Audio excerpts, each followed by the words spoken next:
Ibu sekalian yang dirahmati oleh Allah Subhanahu wa taala, syukur wonten ngarsanipun Allah Subhanahu wa taala, hari ini kita diberi keistiqomahan oleh Allah Subhanahu wa taala untuk sama-sama hadir di majelis ilmu dalam rangka menguatkan pemahaman kita dan menambah pemahaman kita supaya kita semuanya diangkat derajatnya oleh Allah Subhanahu wa taala. Karena majelis ini adalah majelis yang diberkahi oleh Allah. Oleh karena itu, perasaan syukur ini menjadi kunci kita sedaya, sehingga di dalam semua amalan-amalan itu Rasulullah merasa bahwa istiqomah itu paling berat ya, bahkan dia mengatakan ketika turun ayat fastaqim kama umirta wa man taba ma'aka, itu yang menyebabkan beban saya itu tumbuh semakin banyak.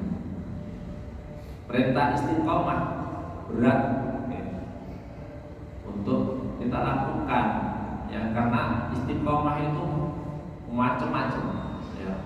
Ada yang mau berat, ada yang ringan tapi juga terasa berat. Contohnya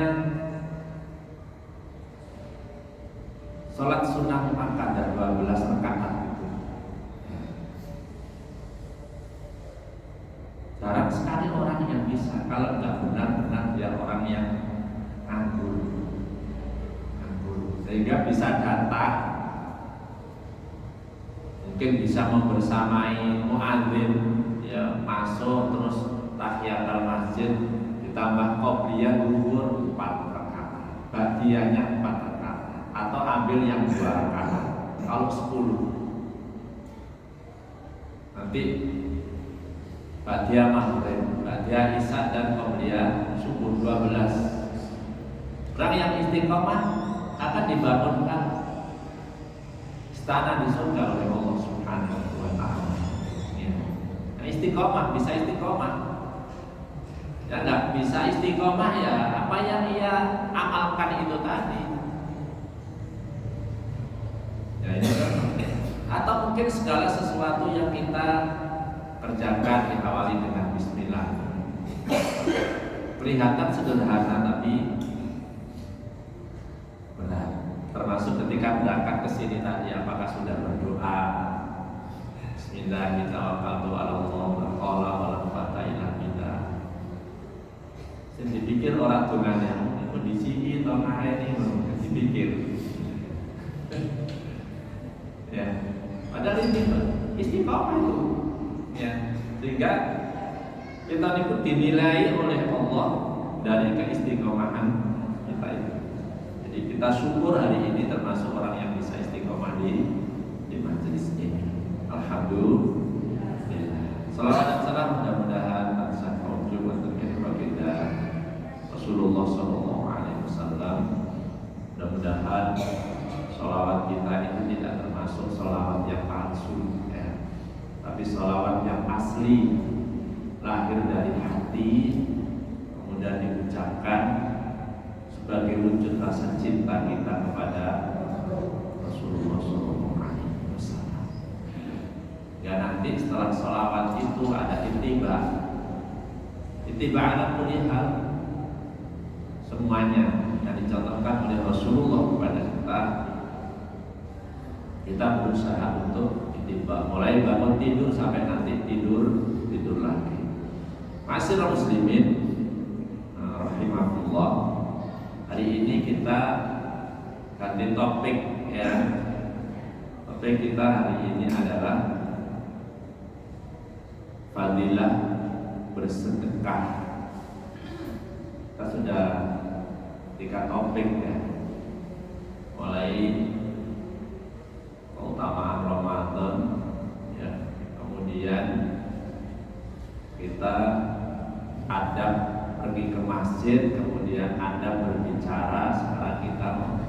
tentang fadilah bersedekah, keutamaan dan fadilahnya nanti, dengan harapan materi ini memotivasi saya sendiri yang mengisi dan jamaah semuanya untuk sama-sama begitu besarnya nilai harta itu. Kalau sudah kita belanjakan di jalan Allah itu nggak habis.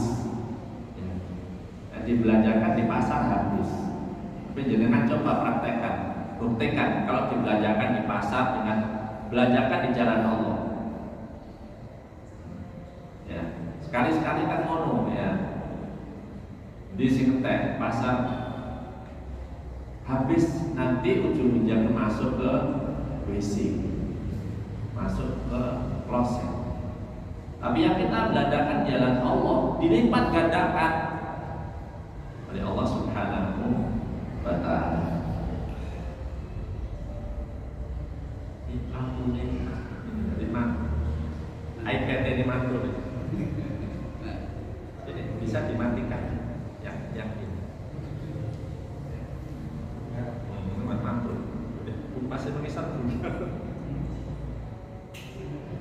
Sekarang itu kan sudah cukup. Jadi terima kasih. Tulisannya malah ketok. Mantul. Allah Subhanahu wa Ta'ala di surat Ibrahim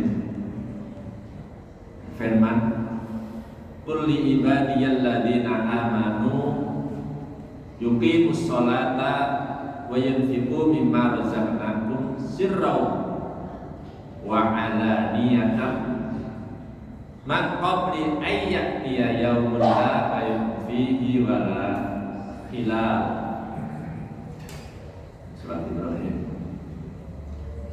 Katakanlah kepada hamba-hambaku yang telah beriman, ya, hendaklah mereka mendirikan sholat, menafkahkan sebagian rizki, sebagian rizki, bukan semuanya, yang kami berikan kepada mereka secara sembunyi ataupun terang-terangan sebelum datang hari kiamat, yang pada hari itu tidak ada jual beli dan persahabatan,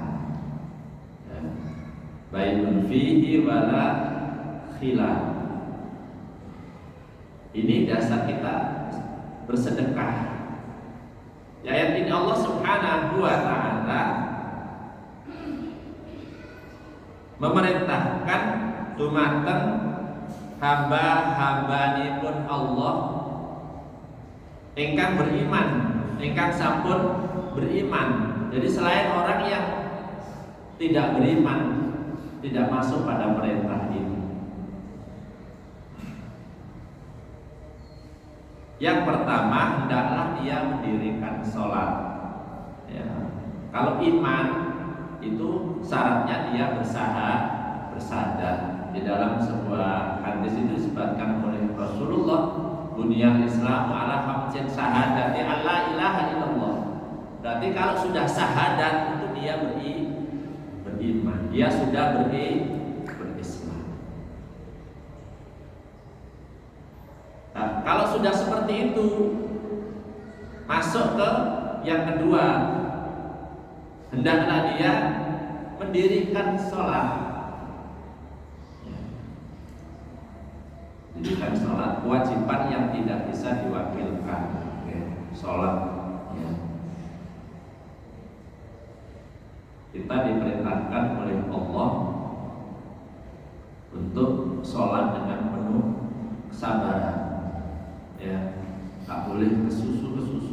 Apakah tidak tahu nanti apakah saya nanti pasti berkesempatan untuk membahas masalah itu, karena Rasulullah menyebutkan seburuk-buruk pencuri itu adalah orang yang mencuri sholatnya sendiri.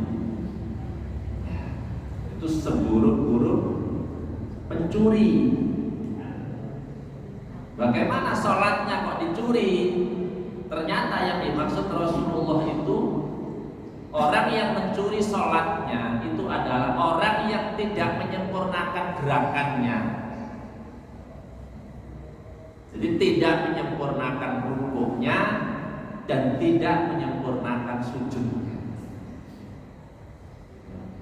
Jadi kayak gerakannya, gedungannya itu subhanallah. Kayak susu digodak apa? Subhanallah. Seharusnya seperti itu, subhanallah. Jadi bibir kita mengucapkan, pikiran kita menerjemah, hati kita ini mengiyakan. Subhanallahumma asyhadu an la ilaha illa anta astaghfiruka wa atubu ilaik. Kita mau pilih yang mana?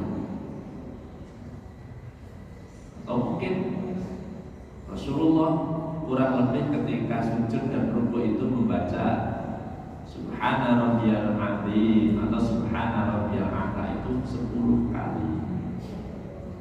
Saya mengatakan sekali cukup, ya monggo. Tapi jangan dikorupsi. Kalau sudah sekali, sempurnakan tumaknina. Subhana rabbiyal. Cari hadisnya. Yang saya temukan itu adalah minimal 3 kali. Rukuknya Subhana rabbiyal azim, Subhana rabbiyal azim, maksudnya Allah yang maha agung. Merenungi yang kita sedang ngomong ini adalah kepada Zat yang maha suci dan agung. Nanti sujud juga seperti itu. Itu orang yang menegakkan sholat. Jadi, jangan ketika kita sholat sunnah kemudian sunnahnya tidak kita baca. Ya. Tentu sunnah-sunnah tahiyatul masjid langsung alhamdulillah ya sudah sama, nggak ada bedanya sebenarnya dengan sholat subuh, nggak ada bedanya. Gitu. Nah, terus ketika sholat sunnah itu nggak usah iftitah, ya. Kemudian sampai syahadat saja, sama.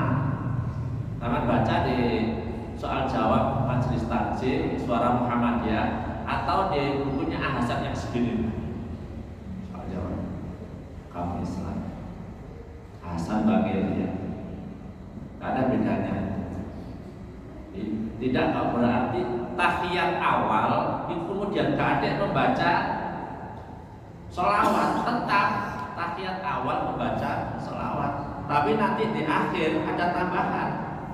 Jangan pernah tinggalkan ya sebelum salam doa Allahumma inni a'udzubika min adzabi jahannam wa min adzabil qabri wa min fitnatil mahya wal mamati wa min syarri fitnatil masyifin. Di sana tidak kita baca, ya nggak apa-apa. Tapi kok jika terus duwe swarga, nggak minta kepada Allah untuk dibebaskan dari fitnah. Dan fitnah dajjal hari ini luar biasa. Saya paling nggak mau enak melihat itu nanti kalau isi di masjidnya Pak Farkan, bukan lewat jembatan terus itu aru-aru. Itu rame wong, supaya terawih. Subhanallah, itu orang mati sembahyang orang izin. Nah saya sampai kanan kiri parkir sepeda.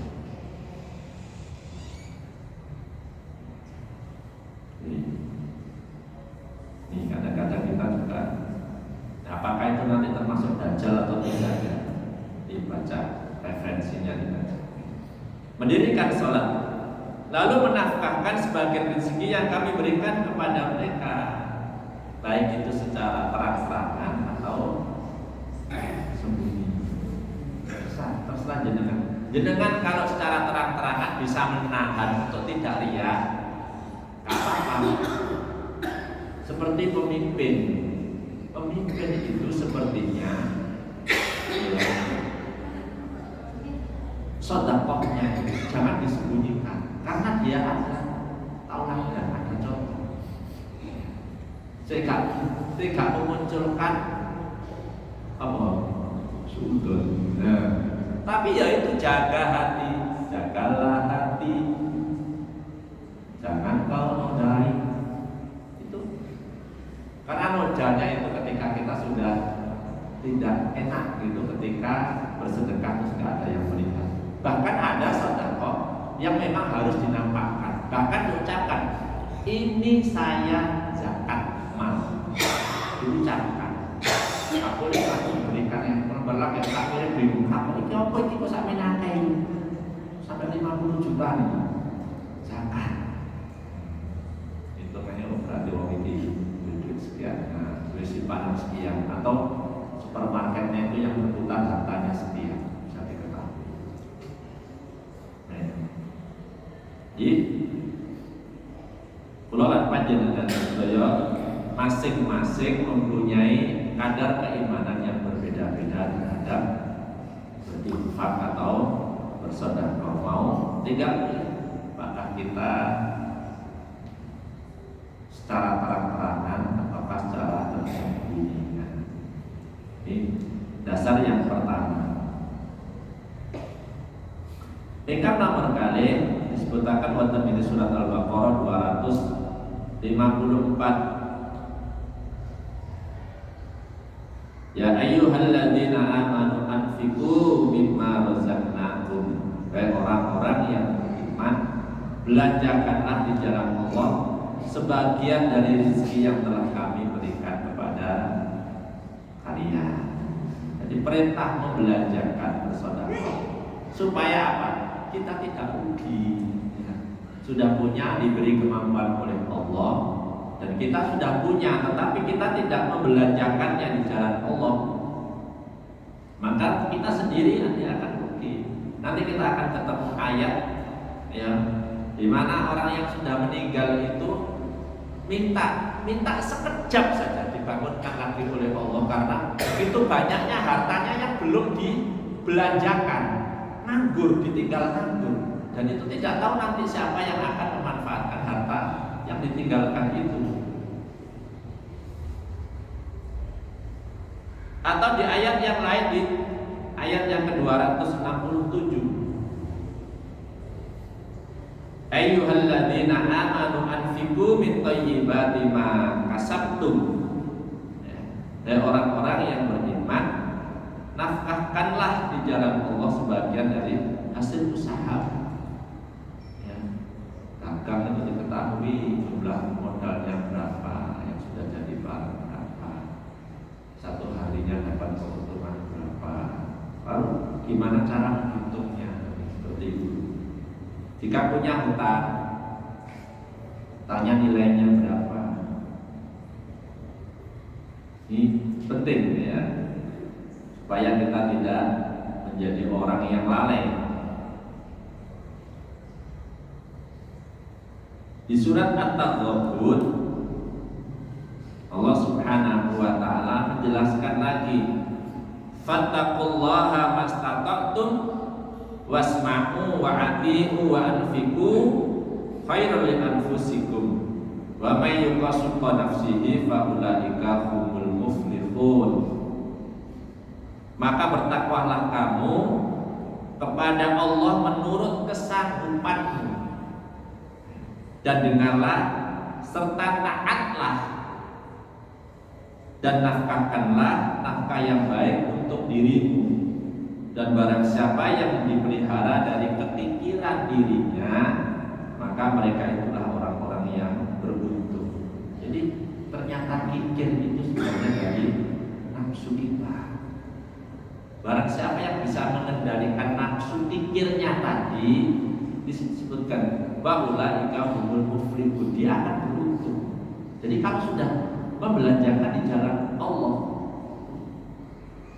gak usah dipikir. Soalnya itu kan dipikir kasih bro, sama buktek non, nanti lah dipikir lah kasih bro ya. Nah, kemudian ada nanti.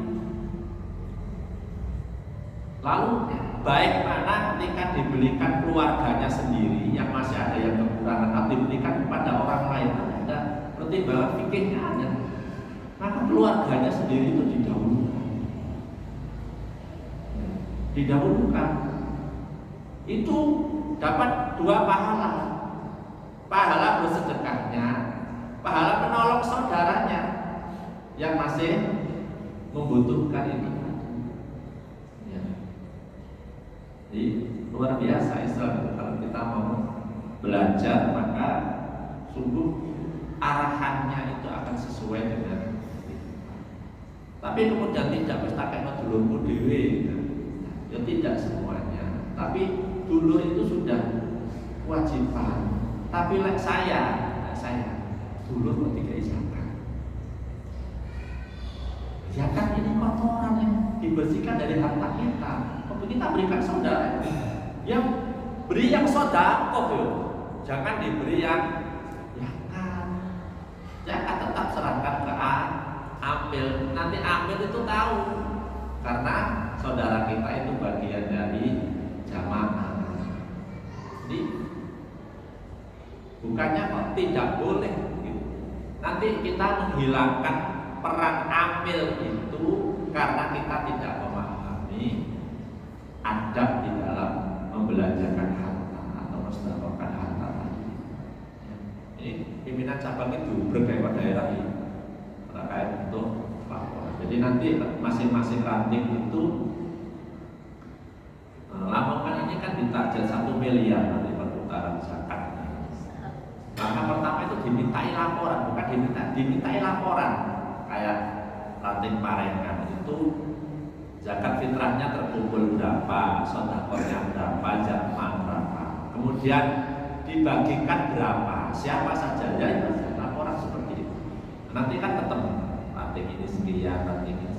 Laporan, dimintai laporan. Amal zakat fitrahnya itu nanti untuk bakti guru. Kalau nggak salah tak baca itu ranting Parengan itu 60 kilo. 60 kilo itu berarti 20 orang yang zakat. Kalau satu orang disetarakan 3 kilo ya. Dan ada yang tidak berubun itu orang kecil tidak diminta. Ada yang kecil itu 20 kilo seperti panggilan. Itu sekedar informasi saja. Kita lanjut.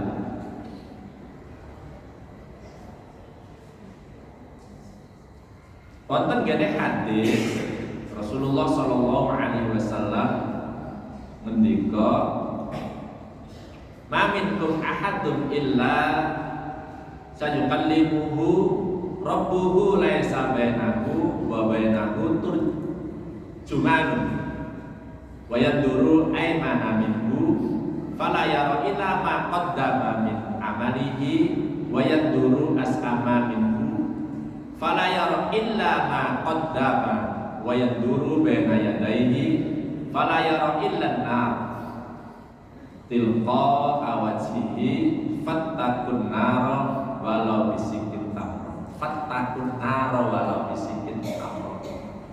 Luar biasa ya. Tidaklah seorang pun dari kalian melainkan kelak Allah akan berbicara kepadanya tanpa seorang penerjemah ya.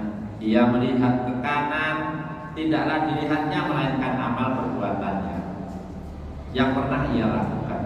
Dia pun melihat ke kiri, tidaklah dilihat melainkan amal perbuatannya yang pernah ia lakukan. Dan ia pun melihat ke depan, tidak ada apapun yang dilihat melainkan neraka di hadapan wajahnya. Maka peliharalah diri kalian dari api neraka, meskipun hanya bersedekah sebutir kurma. Ini lola panjenengan sedaya besok di yaumul hisab itu seperti itu. Jadi karena sudah tidak ada amalan tambahan ya, maka yang tercermin di dalam pikiran kita itu adalah amal yang kita tanamkan waktu di dunia ya. Waktu di dunia seperti Sa'ban, pernah saya ceritakan sahabat Sa'ban itu yang rumahnya sangat jauh dengan masjid, tapi begitu dinampakkan pahalanya seakan wah kenapa tidak lebih jauh lagi. Atau ketika dinampakkan sedekahnya yang sudah diberikan separuh jaganya buko itu kepada orang yang meminta, kenapa tidak aku berikan semuanya saja? Kalau seperti itu aku masih bisa menahan untuk tidak berbuka, menunda berbuka. Atau ketika memberikan baju, kemudian baju yang luar yang kurang bagus, karena baju dalamnya itu mau digunakan untuk sholat yang bagus, yang kurang bagus diberikan ke orang. Kenapa tidak yang bagus saja yang aku berikan? Karena dinampakkan pahalanya oleh Allah sebelum dia ajalnya dijemput. Jadi bayangkan orang yang meninggal itu sudah, makanya ada orang yang meninggal tersenyum, seperti tersenyum, amalan-amalannya sudah dinampakkan, sudah mau menjemput dia, sudah kanti bisa. Ya. Makanya di situ di akhir ayatnya itu batak benar walau bisikin, maka peliharalah diri kalian dari siksa api neraka walaupun hanya sebutir kurma, jangan diremehkan. Ya. Sebutir kurmanya gampangan amalan sing remeh, remeh. Tapi jangan kita remehkan. Karena apa? Bisa jadi itulah yang bisa melindungi kita dari jilatan api neraka. Makanya di situ. Pandangan kita ke kanan hasil amalan kita, ke kiri hasil amalan kita. Nah, sekarang fadilahnya apa? Nah, ini nanti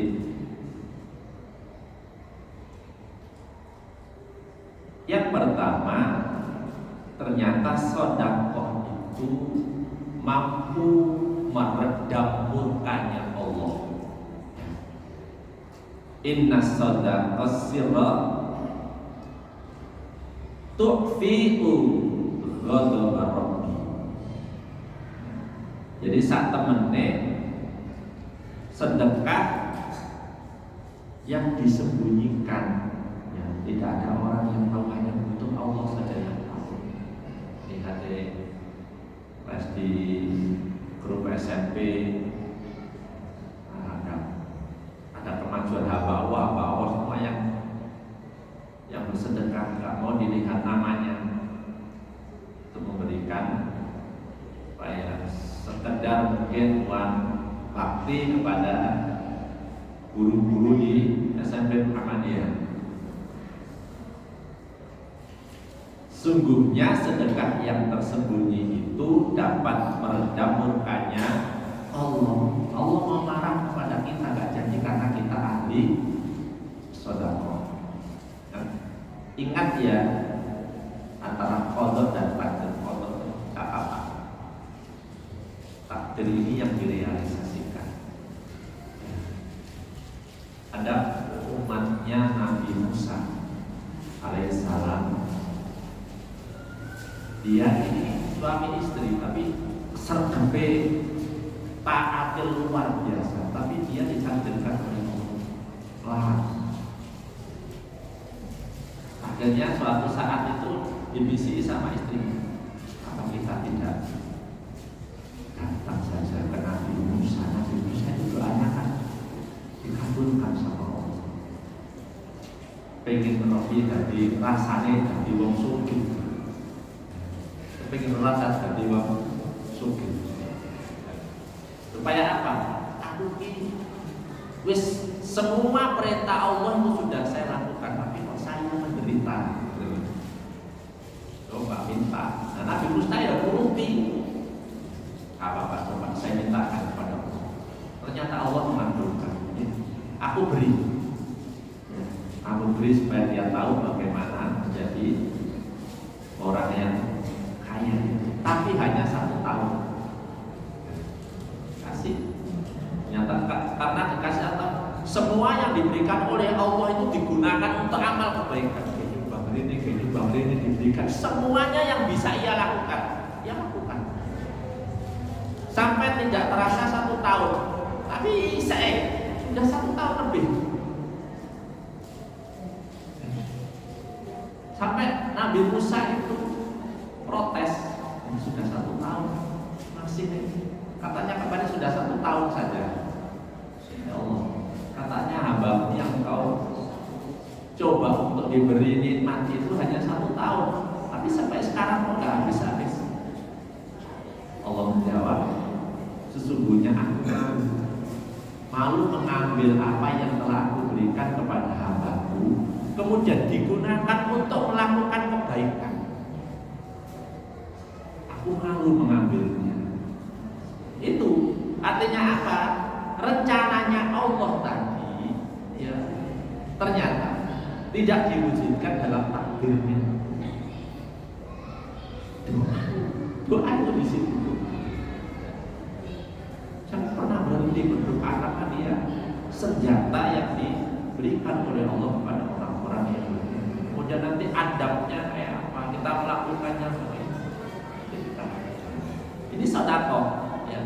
Sedekah seperti itu. Jadi ketika semuanya itu dilakukan untuk kebaikan, malah nggak habis-habis. Abdurrahman bin Auf itu yang karena ingin cedonya kurang, semua korma-korma busuk yang karena ditinggal jihad oleh para sahabat itu dibeli dengan harga korma yang paling bagus. Akhirnya terkumpullah di godangnya Abdurrahman bin Auf korma bosok-bosok, nggak ada orang yang mau. Nyata ada saudagar dari Rahmat Putusan cari korma busuk, dan nggak ada orang yang punya, sudah diborong Abdurrahman semuanya. Justru malah dibeli 10 kali lipat. Ya ini loh. Terus potongan soge gak iso larat. Entekno kaya apa gak iso. Ya, gak habis. Tambah bingung ya. Abdurrahman bin Auf itu. Akhirnya kayak lagi dikumpulnya, ternyata di Madinah itu ada, dari jumlahnya ada sepertiga penduduknya itu punya hutang, dilunasi semuanya sama Muslim. Saya gak ngetek no. Pasti ini potongan-potongan kokoh. Tapi yang menginspirasi kita, ya Abdurrahman bin Auf itu badannya konosik, bengkok-bengkok, kakak lupa, kakak karena tidak pernah meninggalkan saya, dan dia tidak pernah kali sholat berjamaah. Itu Abdurrahman bin Auf. Hartanya sama sekali tidak menyibukkan dia. Karena dia memahami, ya ayyuhalladzina amanu la tulhikum amwalukum wala auladukum an dzikrillah. Pahami betul sama Abdurrahman bin Auf. Tidak bisa diikuti oleh sahabat yang namanya Sa'labah. Tidak bisa seperti Abdurrahman. Ini. Tingkat nomor kali, ternyata sedekah itu bisa menghapus kesalahan dan memadamkan percikan api. Ini sedekah. Was-shadaqatu tudfi'ul khati'ata kama tudfi'ul ma'un nar. Ya. Sedekah itu bisa menghapus kesalahan-kesalahan dari pemiliknya, sebagaimana air itu memadamkan api. Fadilah. Kalau api kena air, kalau kita punya kesalahan, banyak saja bersedekah. Karena apa? Itu sebagai kafarat. Yang sehingga kesalahan-kesalahan kita dihapus oleh Allah Subhanahu wa Ta'ala, karena kita menutupinya dengan sedekah. Tingkat nomor 3, sedekah itu bisa menjaga pelakunya dari jilatan api neraka. Fattakun naro walau bisikit tamro. Itu tadi hadisnya panjang, tapi diambil ujungnya saja. Sama dengan itu. Jadi berialah dirimu dari jilatan api neraka walau bisikit tamro, walaupun dengan sebiji korma, cuwil korma. Luar biasa sedekah. Ini yang ketiga. Kita kebut ya. Yang keempat, kullu mri'in fi dhillin shadaqatihi hatta yudda bainan nas. Setiap orang ya itu nanti di padang mahsyar ya berada di bawah naungan amalan sedekahnya ini hingga digelar pengadilan di antara manusia. Jadi sedekah itu yang melindungi kita, karena kita dulu yang membelanjakannya, kita yang memberikannya. Kan ada di riwayat lainnya itu, ya.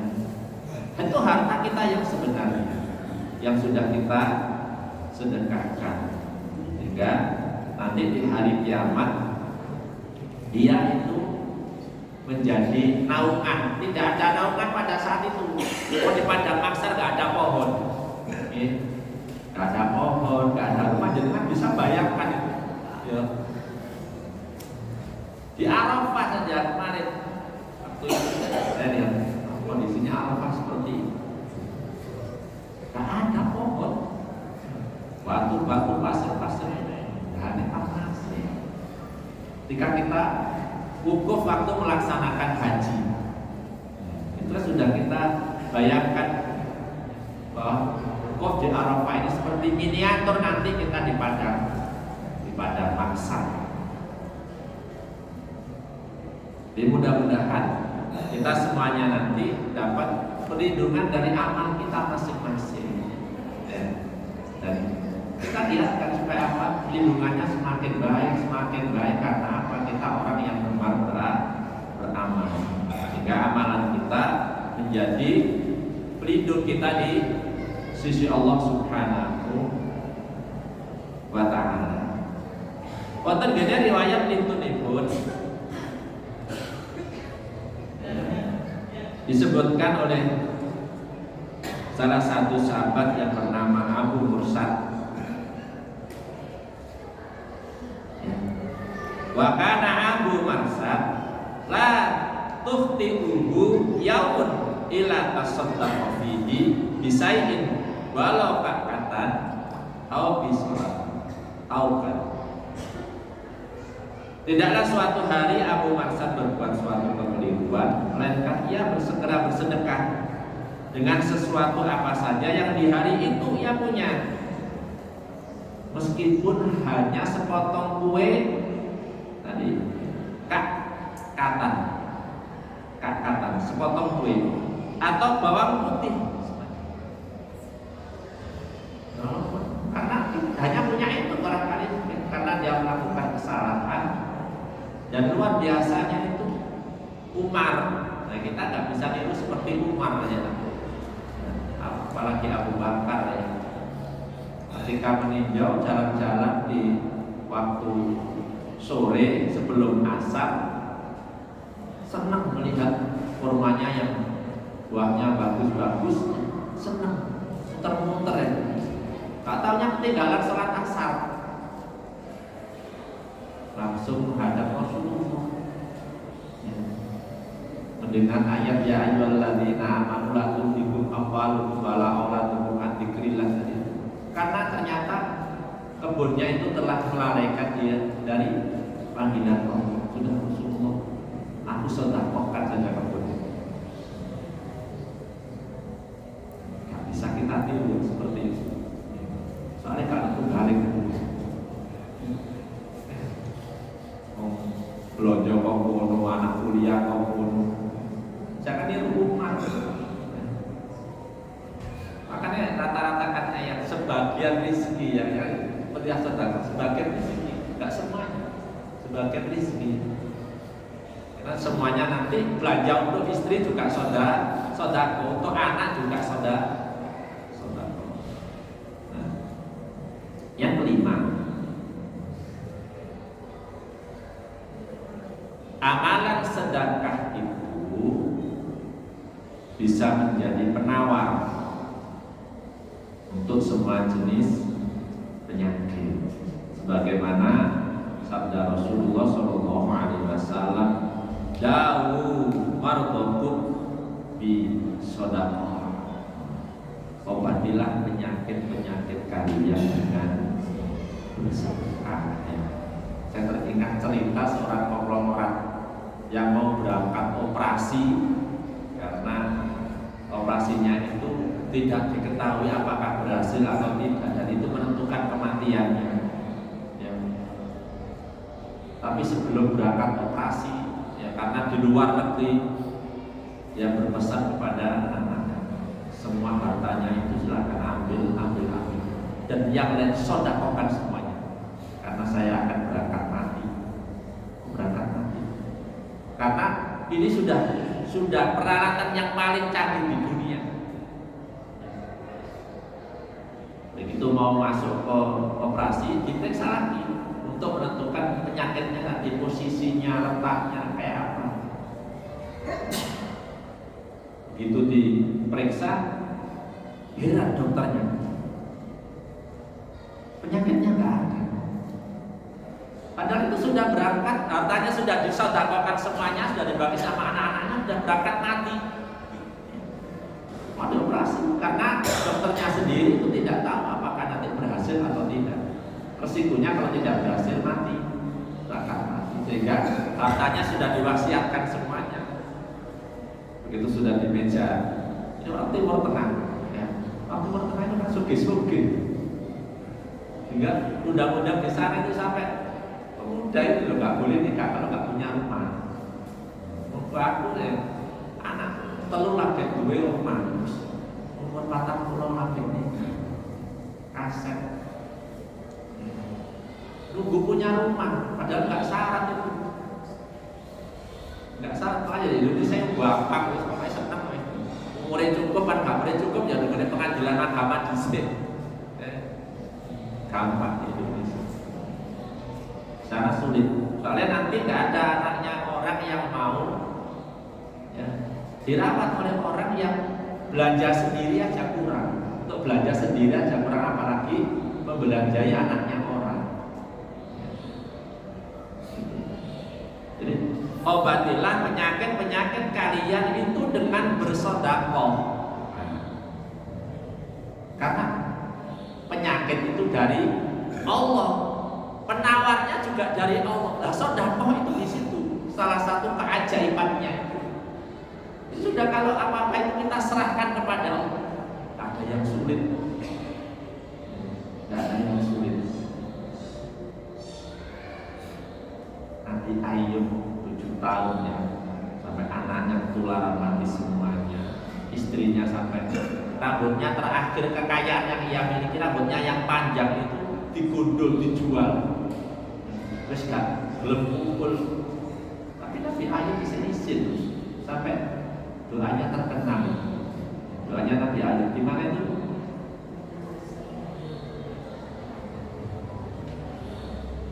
Di mana doanya Nabi Ayub? Rabbi inni masariyan dulu wa anta arham. Tungane dulu mati, muape pulih. Ada doa yang digemari Allah Subhanahu wa Ta'ala, doanya Nabi Yunus. Doanya Nabi Yunus. Di mana doanya Nabi Yunus? Kalau doanya Nabi Ibrahim kan Rabbana dzalamna anfusana wa illam taghfir lana wa tarhamna. Doanya Nabi Yunus, la ilaha illa anta subhanaka inni kuntu minadz dzalimin. Langsung dimutahno karo iwake di tengah laut. Doanya belum selesai, orangnya masih di situ, diijabahi langsung oleh Allah Subhanahu. Termasuk doa yang disenangi oleh Allah untuk kita baca setiap saat. Pengakuan la ilaha illa anta subhanaka inni kuntu minadz dzalimin. La ilaha illa anta subhanaka inni kuntu minadz dzalimin. Subhanallah. Mudah-mudahan ini materi ini menginspirasi kita semuanya. Saya baca satu lagi hadis yang ke-6. Ternyata tidak hanya penyakit fisik, termasuk penyakit hati sedekah itu bisa menjadi penawar. Ya. yang diriwayatkan oleh Imam Ahmad, in aratta taljina qalbika fa'atim miskina waksah ra'sal yatim.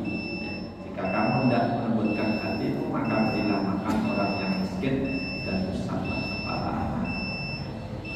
Kita lanjutkan di pertemuan yang akan datang. Mudah-mudahan kita semuanya diberi kemudahan oleh Allah untuk terhindar dari kekikiran hati kita, sehingga kita mudah untuk bersedekah di jalan